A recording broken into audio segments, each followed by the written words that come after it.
Welcome back to the next video. In today's video I will show you how to display a text input or a text field inside a Flutter app. So I have just created a Flutter project, and if you see my pubspec.yaml over here, I have added Google fonts to my pubspec.yaml so that I can use a custom font inside our text field. So first I'll show you the output. So here, as you can see, this is the output. I'll just remove this. So here you can see I have one enter text placeholder, and if I type something I can just, I'm getting a custom font. Also I have a done button on the keyboard, so I'll show you also how to do that.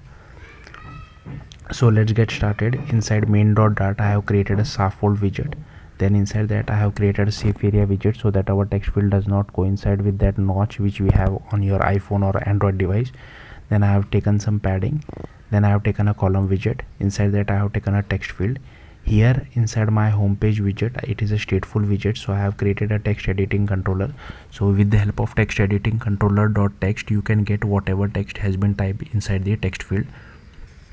That's why I have assigned controller to this.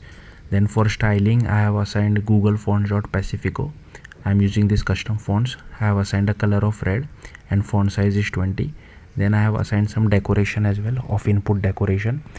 For border I am just using outline input border, and here I have assigned some placeholder text. Content padding I have kept it as 10. Then if you want you can change the keyboard type as well. I have kept it as email address, but if you want you can keep it text or whatever makes sense to your number pad.